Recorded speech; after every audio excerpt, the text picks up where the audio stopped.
엄마, 배 아파요. 도와줘요. 평범한 곰돌이 인형에서 흘러나온 손자의 떨리는 목소리였습니다. 70세 전직 강력계 형사 박분옥은 뭔가 이상하다는 직감을 느꼈어요. 민호야, 내가 이 소리를 넣은 거니? 아니요. 할머니, 저는 몰라요. 아이의 순진한 대답과 달리 인형에서는 계속 이상한 음성들이 재생됐습니다. 며느리는 아이가 원래 허약하다며 대수롭지 않다고 했지만 30년간 수많은 사건을 해결해온 분옥의 경험은 달랐어요. 손자의 급격한 체중 감소, 지속되는 복통, 그리고 바닥에 떨어진 바늘 자국 난 약병 뚜껑까지 모든 것들이 하나의 충격적인 진실을 향해 가고 있었습니다. 과연 이 평범해 보이는 가정에 숨겨진 비밀은 무엇일까요? 영상 시청 전 구독과 좋아요 눌러주세요. 영상을 제작하는데 큰 힘이 됩니다. 오후 3시 강북구 낡은 단독주택 거실에서 이상한 일이 벌어졌습니다. 80 가까운 나이의 할머니가 손자가 품에 안고 있던 곰돌이 인형을 유심히 바라보고 있었죠. 민호야, 이 인형 어디서 가져온 거니? 보육원에서 선생님이 주셨어요, 할머니. 아이의 대답은 평소와 다름없었지만 할머니의 예리한 눈은 뭔가 다른 점을 포착했습니다. 인형배 부분에서 희미한 소리가 새어나오고 있었거든요. 잠깐, 이게 뭐지? 할머니가 인형을 받아들고 배를 살짝 눌러봤습니다. 비. 짧은 전자음과 함께 누군가의 목소리가 흘러나왔죠. 엄마 배 아파. 도와줘. 아이의 떨리는 음성이 녹음되어 있었습니다. 이상하다. 언제 이런 소리가 들어간 거지? 할머니는 다시 한번 눌러봤습니다. 이번엔 다른 소리였어요. 싫어요. 그만해요. 같은 아이 목소리지만 시간대가 전혀 달라 보였습니다. 민호야, 내가 이 소리들을 녹음한 거니? 아니요, 할머니. 저는 그냥 안고만 잤어요. 아이의 순진한 표정을 보니 거짓말을 하는 것 같지는 않았습니다. 그럼 누가 이런 소리를 넣었을까요? 할머니는 30년간 강력계 형사로 일했던 경험이 순간적으로 되살아나는 걸 느꼈습니다. 뭔가 심상치 않다는 직감이 머리를 스쳤거든요. 민호야, 요즘 어디 아픈 곳 없지? 가끔 배가 아파요. 밥 먹고 나면 여기가 콕콕 쑤셔요. 아이가 배를 가리키며 말했습니다. 언제부터 그랬는데? 잘 모르겠어요. 엄마가 약 주면 조금 나아져요. 할머니의 미간에 주름이 깊어졌습니다. 며느리 미라가 아이에게 무슨 약을 주고 있다는 말인가요? 그때 부엌에서 설거지하던 며느리가 거실로 나왔습니다. 어머님, 무슨 이야기를 그렇게 진지하게 나누세요? 미라야, 민호가 배 아프다고 하는데 병원은 다녀왔니? 네, 다녀왔어요. 의사 선생님이 원래 허약한 체질이라고 하시더라고요. 별거 아니에요. 며느리의 대답은 너무 성급했습니다. 할머니는 그동안 손자를 자세히 관찰해 왔는데 최근 들어 아이의 체중이 눈에 띄게 줄어든 게 사실이었거든요. 뺨도 홀쭉해졌고 식사량도 예전만 못했죠. 그런데 며느리는 마치 대수롭지 않다는 듯이 넘어가려 했습니다. 어떤 약을 먹이고 있는지 내가 좀 볼 수 있을까? 그냥 소화제예요. 별거 아니라니까요. 미라의 목소리에 짜증이 섞여 있었습니다. 할머니는 더 이상 추궁하지 않았지만 마음속으론 이미 수사 모드가 켜져 있었어요. 저녁 식사 시간이었습니다. 민호야, 맛있게 먹어. 아이가 숟가락을 들었지만 몇 입 떠먹지도 못하고 배를 움켜잡으며 움츠렸습니다. 아야, 할머니, 또 아파요. 할머니가 아이를 안아주려는 순간 바닥에 떨어진 작은 약병 뚜껑을 발견했습니다. 투명한 플라스틱 뚜껑이었는데 자세히 보니 가장자리에 미세한 바늘 자국 같은 것들이 있었어요. 이상하다. 일반 약병 뚜껑에 왜 이런 자국이? 할머니는 뚜껑을 주워들고 세밀하게 관찰했습니다. 분명히 누군가 바늘이나 송곳 같은 걸로 구멍을 뚫었던 흔적이었거든요. 미라야, 이 약병 뚜껑 내 거니? 아, 그거요? 모르겠는데요. 아마 민호가 갖고 놀다가 떨어뜨린 거 아닐까요? 또다시 성급한 대답이었습니다. 할머니의 의심은 점점 짙어져 갔어요. 그날 밤 모든 가족이 잠든 후 할머니는 곰돌이 인형을 자신의 방으로 가져갔습니다. 작은 스탠드 불을 켜고 인형을 자세히 살펴봤어요. 배 부분을 다시 눌러보니 또 다른 음성이 재생되었습니다. 엄마, 왜 그런 걸 먹여요? 무서워요. 이번엔 아이의 목소리가 더 선명했습니다. 그런데 배경음을 자세히 들어보니 뭔가 금속성 소리가 섞여 있었어요. 병뚜껑을 여는 소리, 아니면 주사기 같은 걸 준비하는 소리. 할머니는 오랫동안 범죄 현장을 조사해왔던 경험으로 이런 미세한 단서들을 놓치지 않았습니다. 분명히 뭔가 일어나고 있다. 손자에게 무슨 일이 벌어지고 있는 거지? 할머니는 침대 옆 서랍에서 오래된 수사 수첩을 꺼냈습니다. 30년 전 마지막 사건을 정리하고 나서 한 번도 펼쳐보지 않았던 그 수첩이었죠. 하지만 지금은 달랐습니다. 손자를 지키기 위해서라면 다시 한번 형사가 되어야 할 때였어요. 수첩 첫 페이지에 민호 사건이라고 적어 넣었습니다. 그리고 지금까지 발견한 단서들을 하나하나 정리하기 시작했어요. 곰돌이 인형의 불규칙한 음성 녹음, 손자의 지속적인 복통과 체중 감소, 며느리의 성급하고 방어적인 반응, 바늘 자국이 있는 약병 뚜껑. 이 모든 게 우연의 일치일까요? 30년간 수많은 사건을 해결해온 할머니의 직감은 그렇지 않다고 말하고 있었습니다. 뭔가 계획적이고 지속적인 일이 벌어지고 있다는 확신이 들었어요. 손자를 향한 무언가 위험한 일 말입니다. 할머니는 다시 한번 곰돌이 인형을 들여다봤습니다. 작은 녹음 장치가 내장되어 있는 이 인형이 지금 유일한 증거였거든요.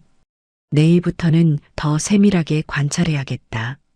며느리의 행동 패턴, 손자의 상태 변화, 그리고 이 집안에서 일어나는 모든 일들을 말이에요.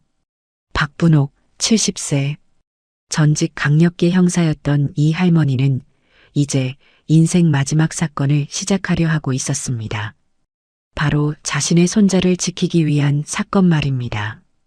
다음 날 아침, 박분옥은 며느리의 행동을 유심히 관찰하기 시작했습니다. 미라는 매주 화요일과 금요일마다 외출한다는 걸 알아챘거든요. 어머님, 저 잠깐 나갔다 올게요. 민호 좀 봐주세요. 미라가 서둘러 가방을 챙기며 말했습니다. 어디 가는데? 병원이요. 민호 때문에 상담받으러요. 그런데 분옥은 며느리가 화장을 진하게 하고 있다는 점이 이상했어요. 단순히 병원 간다면서 왜 이렇게 치장을 하는 걸까요? 미라야, 혹시 어느 병원인지 알 수 있을까? 그냥 동네 병원이에요. 금방 올게요. 며느리는 대답을 회피하며 급히 나가버렸습니다. 분옥은 창문으로 며느리가 걸어가는 모습을 지켜봤어요. 평소보다 걸음걸이가 가벼웠고 누군가와 통화까지 하고 있었습니다. 분옥은 손자와 단둘이 남겨졌어요. 민호야, 엄마가 어디 병원 다닌다고 했니? 잘 모르겠어요, 할머니. 엄마가 저 때문에 힘들다고 하면서 자주 나가요. 그런데 엄마가 나가고 나면 배가 더 아파지는 것 같아요. 아이의 말에서 분옥은 뭔가 석연치 않은 느낌을 받았습니다. 왜 엄마가 없을 때 아이가 더 편해하는 걸까요? 며느리가 나간 지 1시간 후 분옥은 결심을 내렸어요. 민호야, 할머니랑 산책 나갈래? 아이와 함께 집을 나선 분옥은 은밀하게 며느리를 추적하기 시작했습니다. 30년 형사 생활에서 익힌 미행 기술이 아직 남아 있었거든요. 명동 방향 버스에서 며느리를 발견했어요. 분옥은 손자와 함께 뒤따라 탔습니다. 할머니, 우리 엄마 따라가는 거예요? 응, 엄마가 어디 가는지 궁금해서. 민호도 궁금하지 않니? 네, 궁금해요. 엄마는 요즘 자주 나가시거든요. 명동 시계거리 근처에서 며느리가 내렸습니다. 분옥과 민호도 조심스럽게 뒤따랐어요. 며느리는 작은 내과 앞에서 잠시 망설이더니 안으로 들어갔습니다. 김소아내과라는 간판이 보였어요. 민호야, 저기서 잠깐 기다리자. 분옥은 아이와 함께 근처 카페에 앉아 지켜봤습니다. 그런데 이상한 점이 있었어요. 며느리가 병원에 들어간 지 10분도 안 되어서 한 남성이 같은 병원으로 들어가는 걸 봤거든요. 키가 크고 안경을 쓴 40대 정도의 남성이었습니다. 30분 후 며느리가 나왔는데 손에 봉투를 들고 있었어요. 그리고 5분 후에는 그 남성도 나왔습니다. 둘이 병원 앞에서 잠깐 대화를 나누더니 각자 다른 방향으로 헤어졌어요. 할머니, 저 아저씨 누구예요? 엄마랑 아는 사이인가 봐요. 민호의 말에 분옥의 의심은 더욱 짙어졌습니다. 집으로 돌아온 후 분옥은 혼자 그 병원을 다시 찾아갔습니다. 접수처에서 자연스럽게 물어봤어요. 실례지만 방금 전에 온 젊은 여자분이 제 며느리인데요. 진료 기록을 좀 확인할 수 있을까요? 죄송하지만 본인이 아니면 개인정보를 알려드릴 수 없습니다. 간호사의 딱딱한 대답이었지만 분옥은 포기하지 않았어요. 그런데 접수대 위에 놓인 차트에서 민호라는 이름이 적힌 걸 흘깃 봤습니다. 아동 악화 증상 관찰이라는 메모가 적혀 있었거든요. 이상하다. 민호는 여기 온 적이 없는데 왜 차트가 있지? 분옥은 화장실에 간다고 하고 복도를 둘러봤습니다. 진료실 문틈으로 의사와 그 남성이 대화하는 소리가 들렸어요. 이번 주도 같은 방식으로 진행하면 됩니다. 기록은 제가 알아서 정리하겠어요. 의사의 목소리였습니다. 알겠습니다. 좀 더 신중하게 하겠어요. 남성의 대답이었죠. 분옥은 등골이 오싹해지는 걸 느꼈습니다. 집으로 돌아와서 며느리를 기다렸어요. 미라가 들어오자마자 물어봤습니다. 병원에서 뭐라고 하던? 별거 아니라고 하더라고요. 약만 좀 받아왔어요. 어떤 약인데? 소화제요. 민호가 밥 잘 안 먹어서요. 하지만 분옥이 본 봉투는 소화제치고는 너무 컸어요. 미라야, 혹시 그 병원에서 다른 사람도 만났니? 아니요. 왜 그런 질문을 하세요? 그냥 궁금해서. 며느리는 더 이상 대화하려 하지 않고 자신의 방으로 들어가 버렸어요. 그날 밤 분옥은 며느리의 방 근처를 지나가다가 무언가를 숨기는 소리를 들었습니다. 바스락거리는 비닐봉지 소리와 서랍을 여닫는 소리였어요. 그리고 전화하는 소리도 들렸습니다. 네, 오늘 받아왔어요. 내일부터 시작하면 되죠? 조심해서 하겠어요. 다음 날 아침 며느리가 외출한 사이 분옥은 방을 살짝 들여다봤습니다. 서랍 안에서 약국 영수증을 발견했어요. 김약국이라는 곳에서 받은 영수증이었는데 약품명이 일반적인 소화제가 아니었습니다. 분옥은 그 약국을 찾아갔어요. 약사 윤영자는 70에 가까운 나이로 오랫동안 그 자리를 지켜온 분이었습니다. 실례지만 이 영수증에 있는 약들이 어떤 용도인지 물어봐도 될까요? 제 며느리가 손자 약이라고 사갔거든요. 윤영자가 영수증을 자세히 보더니 고개를 갸웃했습니다. 이 약들은 정상적인 아이에게는 필요 없는 것들이에요. 위장 기능을 억제하거나 식욕을 떨어뜨리는 성분이 들어있거든요. 뭐라고요? 분옥이 놀라서 되물었습니다. 게다가 이분이 벌써 세 번째 같은 약을 사러 오셨어요. 한 번은 혼자, 두 번은 중년 남성과 함께 왔었거든요. 중년 남성이요? 네, 키가 크고 안경 쓴 분이었어요. 의사는 아닌 것 같았고 약 성분에 대해 꽤 자세히 알고 있더라고요. 분옥의 머릿속에서 경보가 울렸습니다.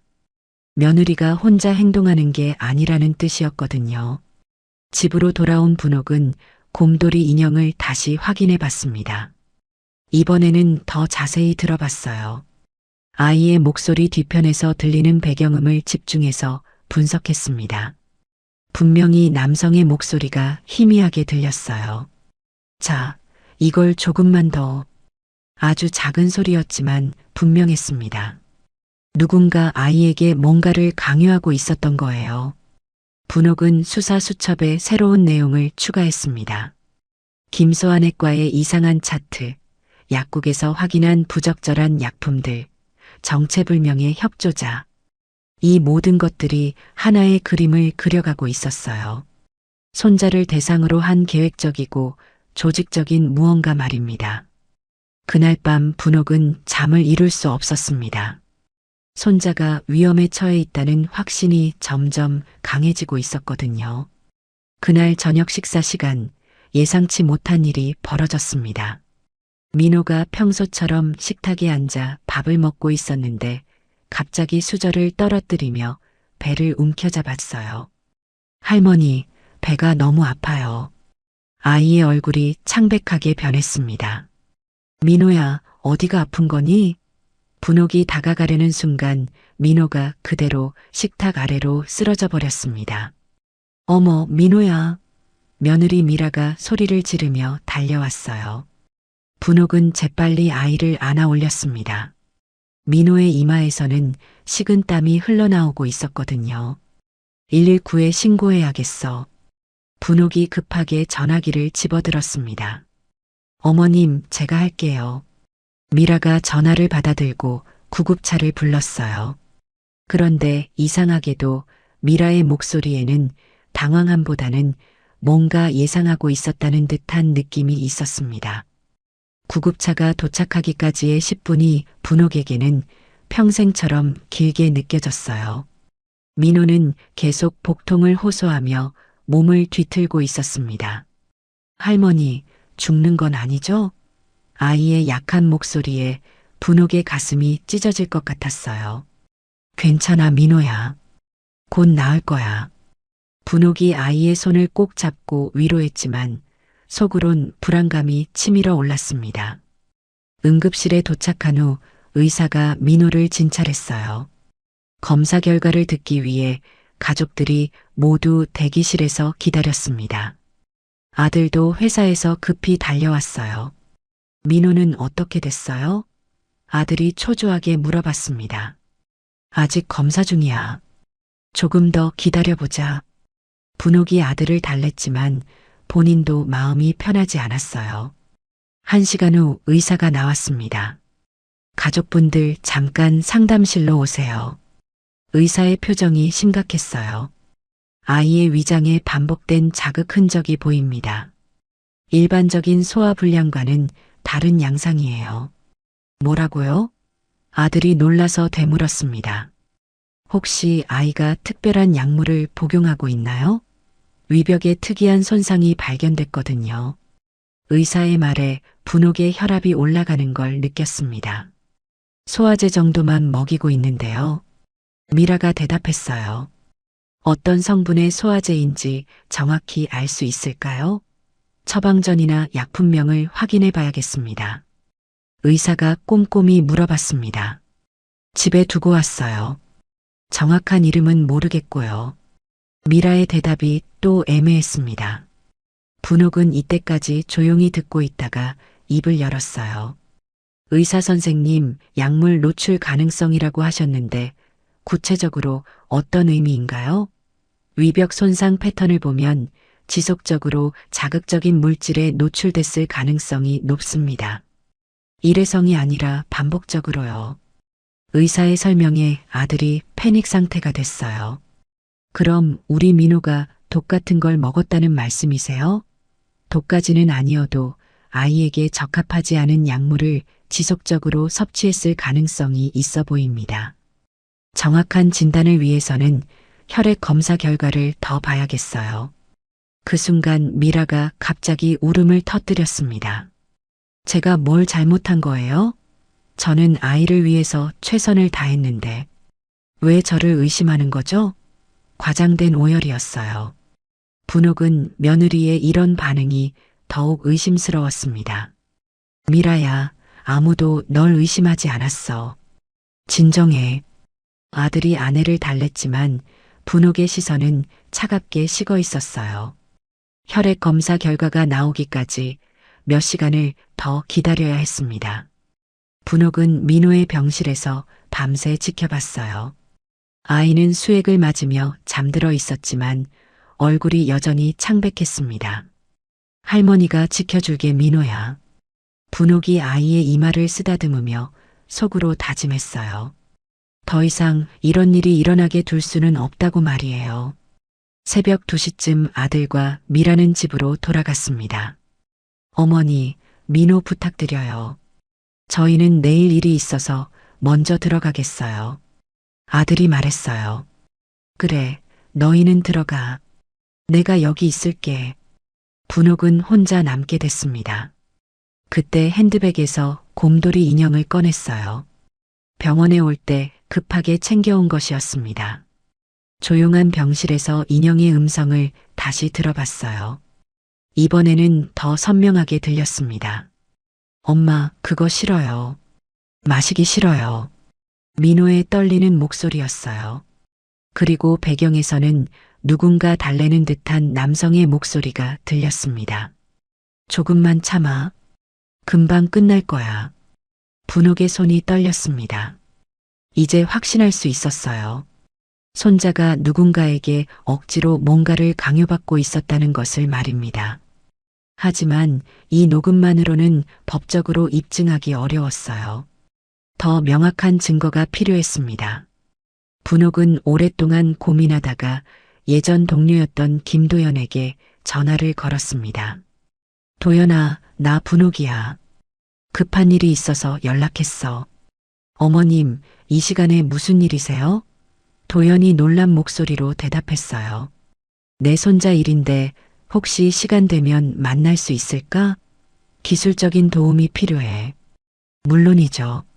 내일 오전에 뵙죠. 어디서 만날까요? 분옥은 도연과 만날 약속을 잡았습니다. 30년 동안 함께 수사했던 후배였기에 믿을 수 있는 사람이었거든요. 특히 도연은 디지털 증거 분석에 능했던 인물이었어요. 곰돌이 인형의 녹음 파일을 정밀 분석해주면 뭔가 더 찾아낼 수 있을 거라고 생각했습니다. 새벽이 되자 민호가 잠시 깨어났어요. 할머니, 물 주세요. 아이의 목소리가 여전히 약했지만 의식이 또렷했습니다. 그래, 민호야. 할머니가 물 가져다 줄게. 분옥이 물컵을 아이 입에 대주면서 조심스럽게 물어봤어요. 민호야, 평소에 엄마가 주는 양말인데 맛이 어땠니? 쓰고 이상했어요. 먹기 싫다고 하면 엄마가 화내시고요. 할머니, 저 이제 그 약 안 먹어도 되죠? 아이의 순진한 질문에 분옥의 마음이 무너졌습니다. 그래, 민호야. 이제 안 먹어도 돼. 할머니가 지켜줄게. 분옥은 손자를 꼭 안아주며 마음속으로 맹세했어요. 반드시 진실을 밝혀내겠다고 말입니다. 다음 날 오전, 박분옥은 김도현과 약속한 카페에서 만났습니다. 도현은 여전히 수사관 시절의 날카로운 눈빛을 가지고 있었어요. 어머님, 어떤 일이신지 자세히 말씀해 주세요. 분옥은 지난 며칠 동안 있었던 일들을 차근차근 설명했습니다. 곰돌이 인형에서 들린 이상한 음성, 며느리의 수상한 행동, 그리고 어젯밤 민호가 응급실에 실려간 일까지 모든 걸 털어놨어요. 도연은 심각한 표정으로 들었습니다. 어머님, 정말 심각한 상황이네요. 그 녹음 파일을 한번 들어볼 수 있을까요? 분옥이 곰돌이 인형을 테이블 위에 올려놓았어요. 도연이 인형벨을 눌러보니 민호의 떨리는 음성이 흘러나왔습니다. 엄마, 배 아파요. 도와줘요. 이 정도로는 명확하지 않네요. 제 사무실로 가서 정밀 분석을 해봅시다. 도연의 사무실은 각종 디지털 분석 장비들로 가득했어요. 30년 경력의 수사관답게 최신 음성 분석 프로그램도 갖추고 있었습니다. 도연이 인형에서 음성 파일을 추출해 컴퓨터에 연결했어요. 이제 잡음 제거 필터를 적용해 보겠습니다. 프로그램이 돌아가면서 화면에 음성 파형이 나타났어요. 도연이 세밀하게 조정하자 배경 잡음이 점점 사라지면서 더 선명한 소리가 들렸습니다. 이상하네요. 여기 다른 소리가 섞여 있어요. 도연이 특정 구간을 확대했습니다. 그러자 민호의 목소리 뒤편에서 액체를 흔드는 소리가 또렷하게 들렸어요. 찰랑찰랑하는 소리와 함께 뭔가 딱딱한 것이 부딪히는 소리도 있었습니다. 이건 병뚜껑을 여는 소리 같은데요? 도연이 볼륨을 더 키워봤습니다. 그러자 더욱 충격적인 소리가 들렸어요. 남성의 목소리가 희미하게 들렸거든요. 자, 이제 이걸 마셔야 해. 금방 끝날 거야. 어머님, 이건 명백히 강요하는 상황이에요. 도연의 목소리에 분노가 섞였습니다. 더 있나 확인해 봅시다. 도연이 다른 녹음 구간들도 차례로 분석했어요. 놀랍게도 비슷한 패턴이 여러 차례 반복되고 있었습니다. 날짜별로 정리해보니 더욱 명확해졌어요. 지난 한 달 동안 일주일에 2번씩 같은 상황이 벌어졌다는 걸 알 수 있었습니다. 어머님, 이건 계획적이고 지속적인 학대예요. 게다가 여기 보세요. 도연이 화면을 가리켰습니다. 매번 같은 남성 목소리가 들려요. 며느리 혼자 벌인 일이 아니라는 뜻입니다. 분옥의 예감이 맞았어요. 며느리 뒤에 누군가가 있었던 거였습니다. 이 남성이 누구인지 알아내야겠어요. 혹시 목소리 분석으로 신원 확인이 가능할까요? 목소리만으로는 어려워요. 하지만 다른 방법이 있습니다. CCTV 영상을 확보해 보는 게 어떨까요? 도연의 제안에 분옥이 고개를 끄덕였어요. 그럼 그 약국 CCTV를 다시 확인해 봅시다. 두 사람은 김약국으로 향했습니다. 다행히 약사 윤영자가 협조적이었어요. CCTV 영상을 확인해 봐도 괜찮을까요? 며느리와 함께 온 그 남성을 확인하고 싶어서요. 저도 그분들이 수상하다고 생각했거든요. 윤영자가 CCTV 모니터를 켜주었습니다. 지난주 금요일 영상을 재생하자 미라와 함께 온 남성의 모습이 선명하게 나타났어요. 키가 크고 안경을 쓴 40대 남성이었는데 약품을 고르는 모습이 매우 전문적이었습니다. 저 사람 의사가 아니라고 하셨죠? 네, 의사라면 처방전을 가져왔을 텐데 그런 게 없었어요. 오히려 약품 성분표를 자세히 보면서 특정 성분이 들어간 것만 골라서 사더라고요. 윤영자의 설명에 도연이 메모를 적었습니다. 어머님, 이 영상을 복사해서 가져갈 수 있을까요? 수사 자료로 필요해서요. 당연히 가져가세요. 아이가 위험에 처했다면 당연히 도와드려야죠. 영상을 확보한 후 두 사람은 분옥의 집으로 돌아왔습니다. 도연이 컴퓨터로 영상을 분석하면서 말했어요. 어머님, 이제 패턴이 보입니다. 며느리의 병원 방문 일정과 민호가 아팠던 날짜를 대조해 봤는데 완전히 일치해요. 도연이 달력에 표시를 해가며 설명했습니다. 3월 5일 병원 방문, 같은 날 민호 복통. 3월 12일 병원 방문, 같은 날 민호 구토. 3월 19일 병원 방문, 같은 날 민호 설사. 모든 게 정확히 맞아떨어졌어요. 이건 우연이 아니에요. 계획적인 범행입니다. 도연의 단정적인 말에 분옥이 주먹을 꽉 쥐었습니다. 그럼 우리 민호가 한 달 넘게 고통받아왔다는 말이네요. 그뿐만이 아닙니다. 녹음 분석 결과를 보면 아이가 거부 의사를 계속 표현했는데도 강제로 먹였어요. 이는 명백한 아동학대에 해당합니다. 도연이 법적 근거까지 설명했어요. 어머님, 이제 충분한 증거가 모였습니다. 음성 녹음, CCTV 영상, 병원 기록, 약국 영수증까지 모든 게 연결됩니다. 하지만 아직 확인해야 할 게 더 있어요. 그 남성이 누구인지, 그리고 왜 이런 일을 벌이는지 동기를 파악해야 합니다.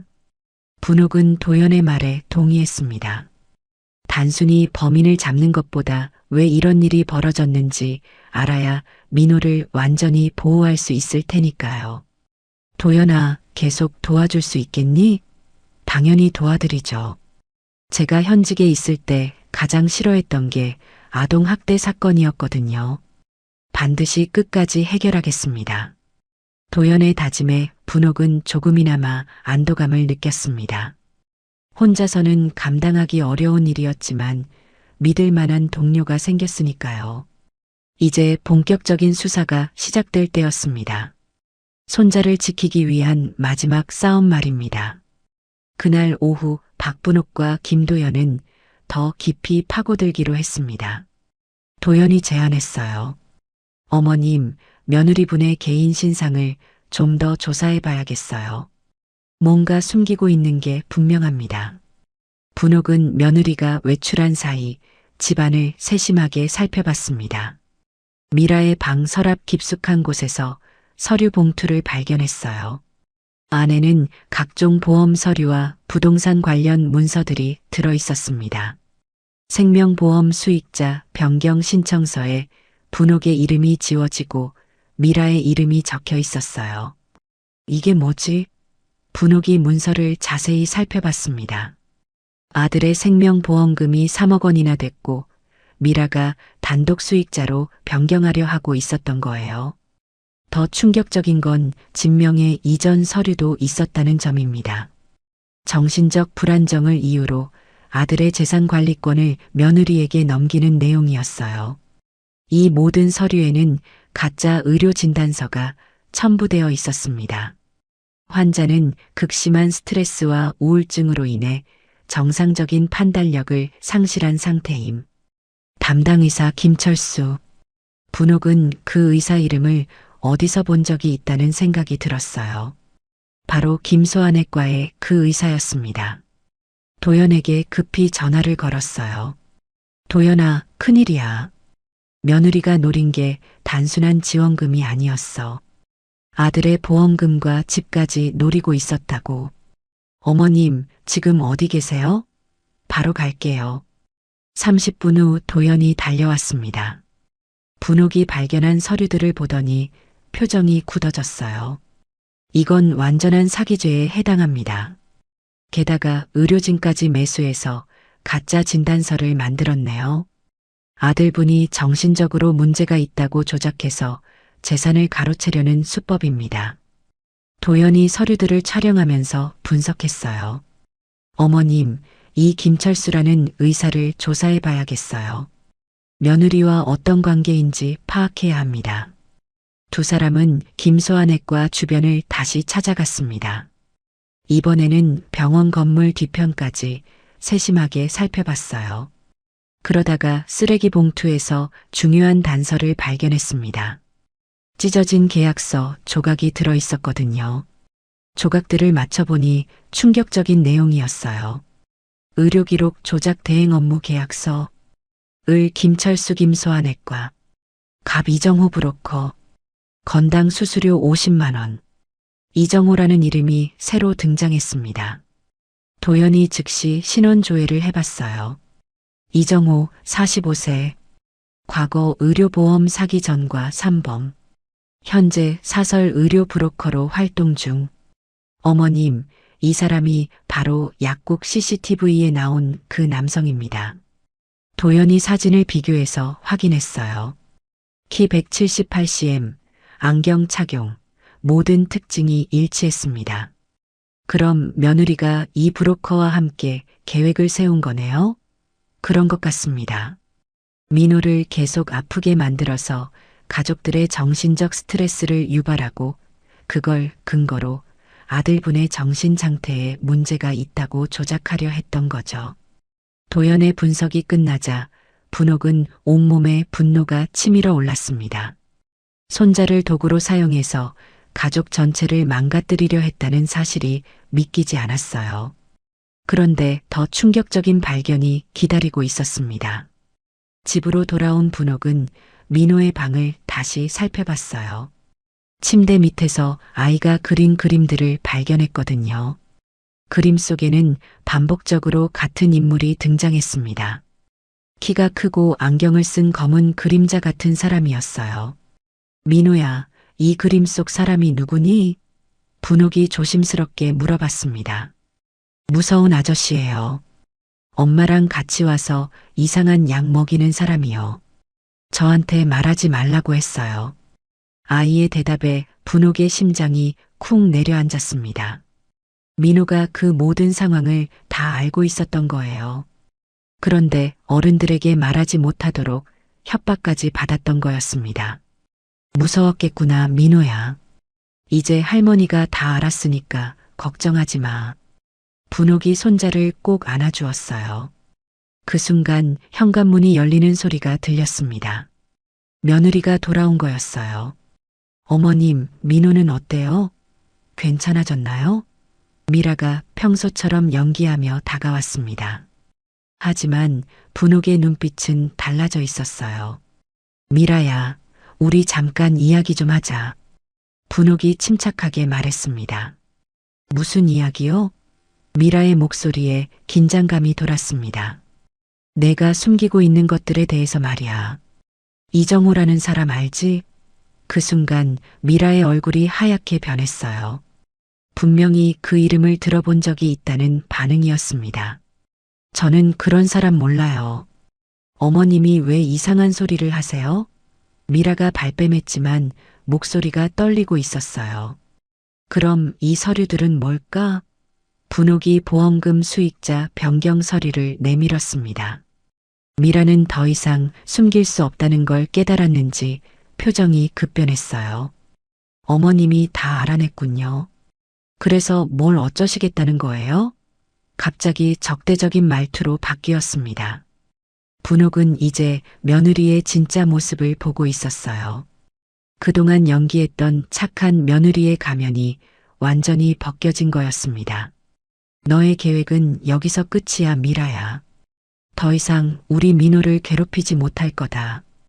분옥의 단호한 선언에 미라는 비웃음을 지었어요. 어머님이 뭘 할 수 있겠어요? 증거라도 있나요?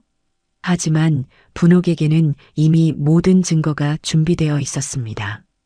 도연과 함께 수집한 음성 녹음, CCTV 영상, 서류들, 그리고 민호의 증언까지 말이에요.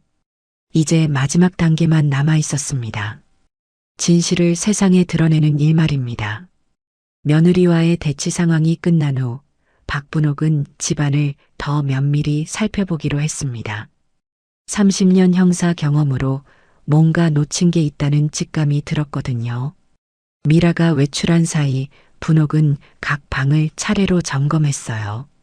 거실 한쪽 구석, 벽지가 살짝 들뜬 부분을 발견했습니다. 이상하다. 언제 이렇게 됐지? 분옥이 조심스럽게 벽지를 들춰봤더니 그 안에 작은 구멍이 있었어요.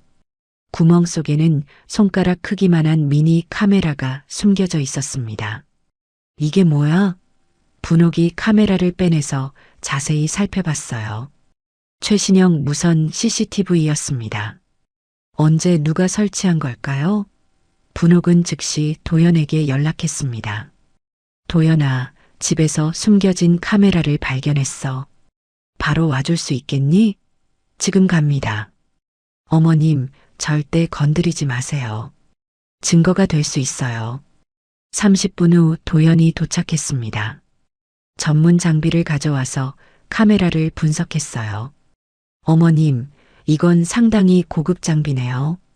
일반인이 구할 수 있는 물건이 아니에요. 전문적인 감시 장비입니다. 도연이 카메라의 각도를 확인해 봤습니다. 그런데 이상한 점이 있었어요. 카메라가 비추는 방향이 거실 전체가 아니라 특정 구역만 촬영하도록 설정되어 있었거든요. 어머님, 이 각도로는 민호 방 쪽이 전혀 안 보여요. 의도적으로 사각지대를 만들어 놓은 것 같습니다. 분옥이 고개를 갸웃했어요. 왜 아이 방은 빼고 설치했을까요? 아마도 그쪽에서 벌어지는 일들을 녹화하지 않으려고 한 것 같아요. 증거를 남기지 않기 위해서 말입니다. 도연의 분석에 분옥은 소름이 돋았습니다. 그럼 이 카메라를 설치한 사람도 범행에 가담한 거네요?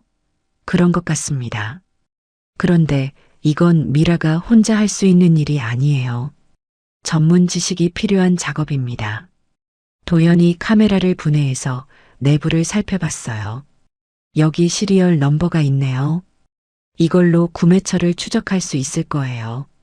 하지만 더 중요한 건 메모리 카드입니다. 도연이 카메라에서 메모리 카드를 빼냈어요. 이 안에 뭔가 기록되어 있을 거예요. 컴퓨터에 연결해서 확인해 봅시다. 그런데 메모리 카드를 분석한 결과는 예상과 달랐습니다. 어머님, 이상해요. 파일들이 대부분 삭제되어 있어요. 그런데 완전히 지워진 게 아니라 의도적으로 특정 부분만 삭제한 흔적이 있습니다. 도연이 복구 프로그램을 돌렸어요. 몇 개의 파일이 부분적으로 복구됐습니다. 화면에 나타난 영상을 보고 분옥은 깜짝 놀랐어요. 며느리가 낯선 남성과 대화하는 모습이 찍혀 있었거든요. 그런데 그 남성은 이정호 브로커가 아닌 다른 사람이었습니다. 어머님, 또 다른 공범이 있었네요. 이 사람은 누구일까요?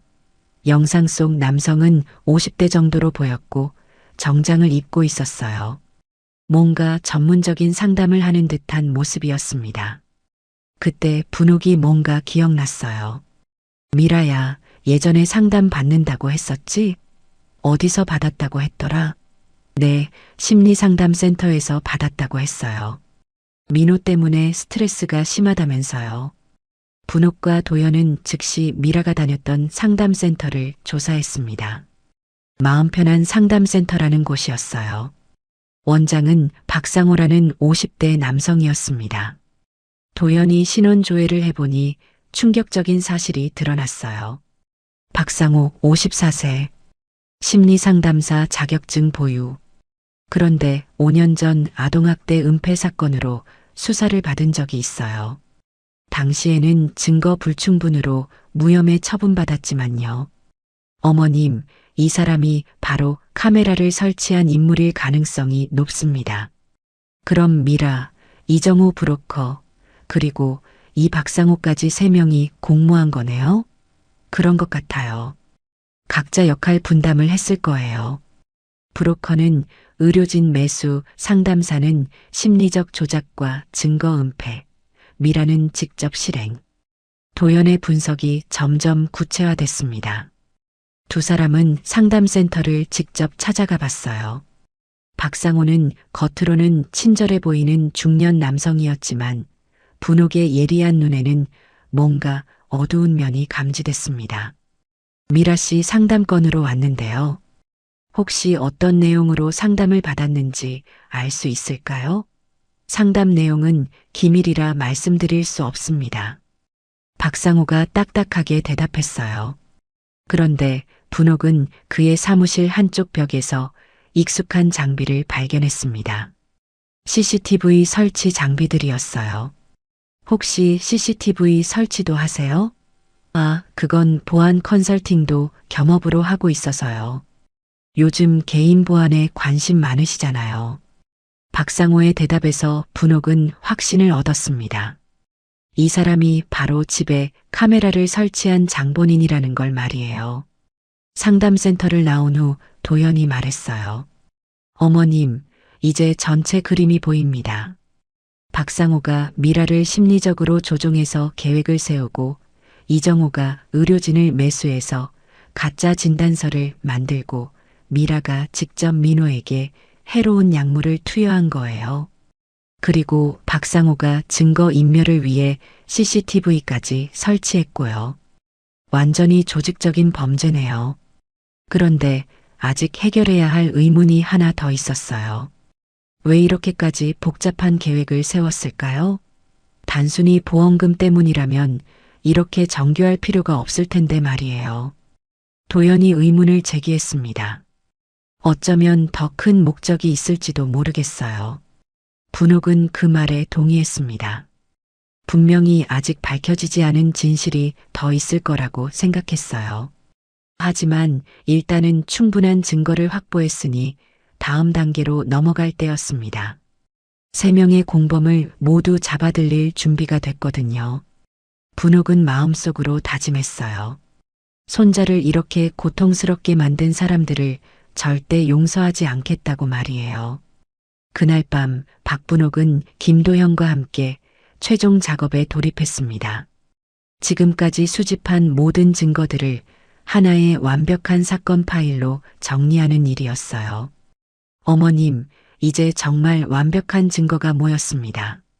곰돌이 인형의 음성 녹음, 약국 CCTV 영상, 가짜 의료 진단서, 보험금 수익자, 변경 서류, 그리고 숨겨진 카메라까지 모든 게 연결됩니다.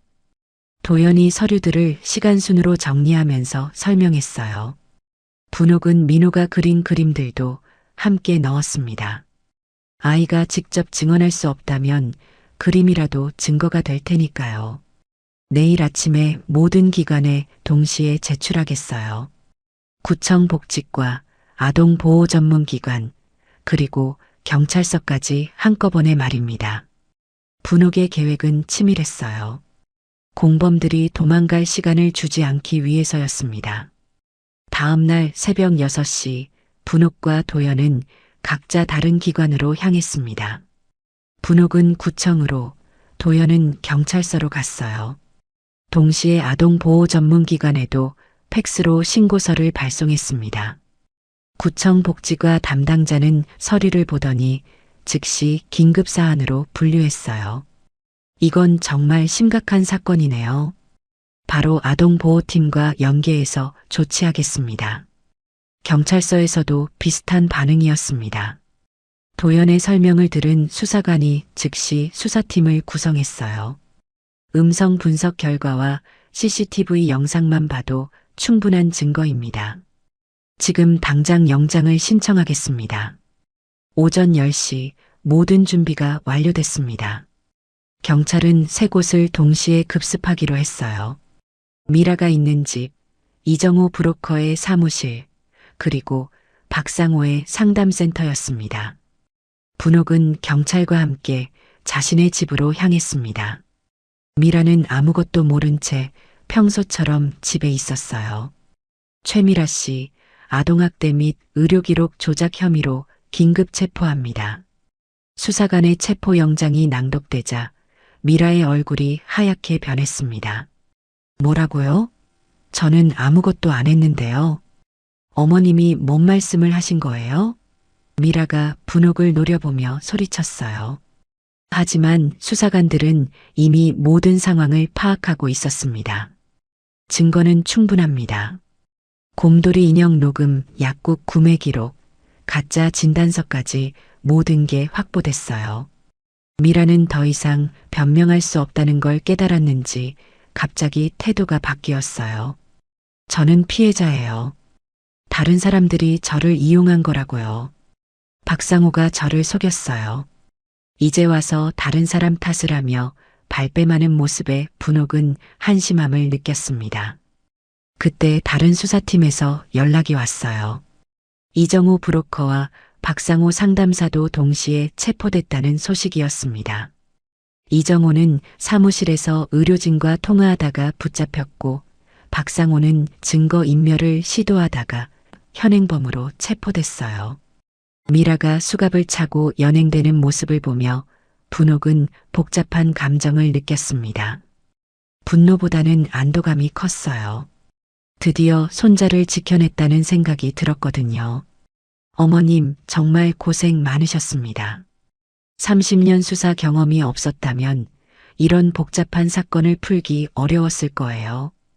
도연이 분옥을 위로했습니다. 오후에 언론에서도 이 사건을 보도했어요. 조직적 아동학대 사건, 가족을 속인 며느리의 충격적 범행이라는 제목으로 뉴스에 나왔습니다. 며칠 후 첫 법정이 열렸습니다. 분옥은 증인으로 출석해서 모든 경위를 자세히 설명했어요. 판사는 제출된 증거들을 차례로 검토했습니다. 특히 곰돌이 인형의 음성 녹음이 결정적 증거가 됐어요. 피해 아동이 직접 고통을 호소하는 음성과 강제로 약물을 투여하는 상황이 그대로 기록돼 있었거든요. 미라는 법정에서도 자신은 피해자라고 주장했지만 아무도 믿지 않았습니다. 너무나 많은 증거가 그녀의 계획적 범행을 입증하고 있었으니까요. 이정호 브로커는 의료기록 조작 혐의를, 박상호는 아동학대 방조 및 증거인멸 혐의를 각각 인정했어요. 판결은 예상보다 빠르게 나왔습니다. 미라는 상습 아동학대 및 의료기록 조작, 사기 미수 혐의로 징역 5년이 선고됐어요. 이정호는 3년, 박상호는 2년을 받았습니다. 김철수 의사도 의료진 윤리 위반으로 면허 정지 처분을 받았어요. 판결문이 낭독될 때 분옥은 조용히 눈을 감고 있었습니다. 길고도 힘든 싸움이 드디어 끝났다는 생각이 들었어요. 손자 민호를 지켜내기 위한 70세 할머니의 마지막 수사가 성공적으로 마무리된 순간이었습니다. 법정을 나오면서 분옥은 하늘을 올려다봤어요. 30년 형사 생활 중 가장 의미 있는 사건이었다고 생각했습니다. 가족을 지킨다는 것이 얼마나 소중한 일인지 새삼 깨달았거든요. 이제 민호와 평범하고 행복한 일상을 되찾을 수 있을 거라는 희망으로 가슴이 벅차올랐습니다. 재판이 끝난 지 일주일 후 병원에서 좋은 소식이 들려왔습니다. 민호의 상태가 현저히 좋아졌다는 연락이었어요. 박분옥은 서둘러 병원으로 향했습니다. 병실에 들어서자 민호가 침대에 앉아서 그림을 그리고 있었어요. 할머니, 민호가 밝은 표정으로 분옥을 반겼습니다. 예전의 생기가 돌아온 모습이었어요. 우리 민호 많이 좋아졌구나. 뭘 그리고 있는 거니? 분옥이 아이 곁에 앉으며 물어봤습니다. 할머니랑 저랑 함께 산책하는 그림이에요. 색연필로 알록달록하게 칠해져 있는 그림에는 웃고 있는 할머니와 손자가 그려져 있었어요. 예전에 그렸던 어둡고 무서운 그림들과는 완전히 달랐습니다. 예뻐라. 할머니도 이 그림이 참 좋구나. 분옥이 민호의 머리를 쓰다듬어 주었어요. 할머니, 이제 무서운 일은 없을 거죠? 엄마가 주던 그 약도 안 먹어도 되고요? 응, 이제 그런 일은 절대 없을 거야. 할머니가 약속한다. 분옥의 확신에 찬 대답에 민호가 환하게 웃었습니다. 의사가 병실로 들어와서 검사 결과를 설명했어요. 아이의 위장 상태가 완전히 정상으로 돌아왔다고 했습니다. 체중도 늘기 시작했고 식욕도 회복됐어요. 정말 다행스러운 일이었죠. 그때 병실 문이 열리며 아들이 들어왔어요. 아버지의 얼굴에는 깊은 피로감과 함께 안도의 표정이 섞여 있었습니다. 어머니, 정말 고맙습니다. 어머니가 아니었다면 민호가 어떻게 됐을지 생각만 해도 끔찍해요. 아들이 분옥에게 깊이 고개를 숙였어요. 이제 와서 무슨 소리냐? 가족이 서로 지켜주는 건 당연한 거 아니냐? 분옥이 아들을 일으켜 세웠습니다. 하지만 속으로는 이 모든 일이 일찍 눈치채지 못한 자신의 한계 때문이었다는 생각도 들었어요. 어머니, 제가 너무 무능했습니다. 아내의 정체를 전혀 몰랐어요. 민호가 고생하는 걸 보면서도 의심하지 못했고요. 아들의 자책하는 모습에 분옥이 말했어요. 그건 내 잘못이 아니야. 아무리 가까운 사이라도 상대방이 철저히 숨기면 모를 수밖에 없는 거다. 중요한 건 이제 민호가 안전하다는 거고 우리 가족이 다시 평범한 일상을 되찾을 수 있다는 거야. 아버지, 할머니 말씀이 맞아요. 이제 우리 행복하게 살아요. 민호가 두 어른을 바라보며 말했습니다. 아이의 순수한 말에 아버지와 할머니 모두 마음이 따뜻해졌어요. 며칠 후 민호는 완전히 퇴원할 수 있게 됐습니다. 집으로 돌아온 첫날, 분옥은 민호와 함께 집안을 새롭게 정리했어요. 숨겨져 있던 CCTV는 이미 경찰이 모두 철거해 갔고 민호의 방도 완전히 새로 꾸몄습니다. 새로운 침대 시트와 커튼, 그리고 아이가 좋아하는 캐릭터 인형들로 방을 가득 채웠어요. 할머니, 방이 훨씬 밝아졌어요.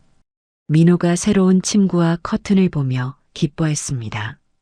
그래, 이제 완전히 새 출발하는 거야. 분옥도 뿌듯한 마음으로 대답했어요. 그 오후에는 김약국의 윤영자 약사가 찾아왔습니다. 손에는 정성스럽게 끓인 미역국과 영양죽을 들고 있었어요. 분옥 씨, 정말 고생 많으셨어요. 아이 회복에 좋다고 해서 직접 만들어 왔어요. 윤영자의 따뜻한 마음씨에 분옥이 감동했습니다. 고맙습니다. 이웃이 있어서 든든해요. 분옥이 감사 인사를 했습니다. 사실 처음 그 며느리가 이상한 약을 사러 왔을 때부터 수상하다고 생각했어요. 그런데 제가 먼저 알려드리지 못해서 죄송해요. 아니에요. 약사님께서 알려주신 덕분에 진실을 찾을 수 있었어요. 정말 고마워요.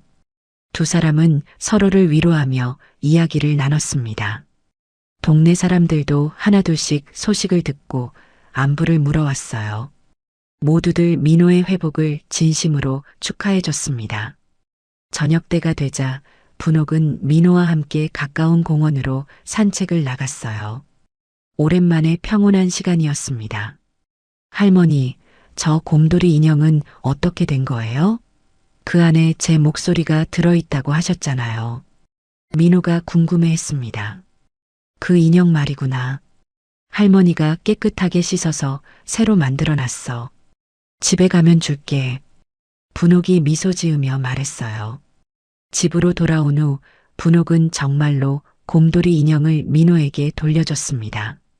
녹음 기능은 완전히 제거하고 깨끗하게 세탁해서 새 인형처럼 만들어놨어요. 이제 이 곰돌이는 민호만의 친구가 될 거야. 무서운 기억은 다 잊고 새로운 추억을 만들자. 네, 할머니. 고마워요. 민호가 인형을 꼭 안으며 말했습니다. 그날 밤 가족 3명은 오랜만에 함께 저녁 식사를 했어요. 민호가 밥을 맛있게 먹는 모습을 보니 정말 건강을 되찾은 게 실감났습니다. 할머니, 이제 아빠랑 저랑 할머니랑 계속 같이 살 거죠? 응, 우리는 가족이니까 당연히 같이 살아야지. 분옥이 따뜻하게 대답했어요. 아버지도 고개를 끄덕이며 미소를 지었습니다. 며칠 후 김도연이 안부 차집에 들렀습니다. 어머님, 민호 많이 좋아졌네요. 정말 다행이에요. 도연아, 내가 도와주지 않았다면 혼자서는 절대 해결할 수 없었을 거야. 정말 고마웠어. 분옥이 진심으로 감사를 표했습니다. 어머님이 포기하지 않으셨기 때문에 가능한 일이었어요. 가족을 지킨다는 것이 얼마나 소중한 일인지 저도 다시 생각하게 됐습니다. 도연의 말에 분옥이 고개를 끄덕였어요. 민호가 도연에게 달려가서 그림 한 장을 건네줬어요. 아저씨도 고마웠어요. 이 그림 드릴게요. 그림 속에는 경찰 아저씨와 할머니가 손을 잡고 있는 모습이 그려져 있었습니다. 도연이 감동받아 하며 그림을 소중히 받아들었어요. 그날 오후 분옥은 민호와 함께 다시 공원으로 나갔습니다. 아이는 이제 완전히 건강을 되찾아서 뛰어다니며 놀 수 있게 됐어요. 할머니, 저 이제 정말 괜찮은 거죠? 응, 우리 민호는 이제 아무 걱정 없어. 할머니가 항상 지켜줄 테니까. 분옥이 손자의 손을 꼭 잡으며 말했습니다. 석양이 지는 공원에서 할머니와 손자가 함께 걸어가는 모습은 평범하지만 소중한 일상의 한 장면이었습니다. 분옥은 깨달았습니다. 진정한 가족 사랑은 무조건 감싸주는 것이 아니라 때로는 용기를 내어 진실을 마주하고 지켜내는 것이라는 걸 말이에요. 집으로 돌아가는 길에 민호가 말했어요. 할머니, 저 할머니를 정말 많이 사랑해요. 할머니도 민호를 정말 많이 사랑한단다. 우리 평생 함께 행복하게 살자. 분옥이 손자를 안아주며 약속했습니다. 그렇게 70세 전직 형사 할머니의 마지막 사건은 가장 아름다운 결말로 막을 내렸습니다. 오늘 이야기가 좋으셨다면 구독과 댓글, 알람 설정 잊지 마시고 소중한 댓글 하나가 정말 큰 힘이 됩니다. 시청해 주셔서 진심으로 감사드립니다.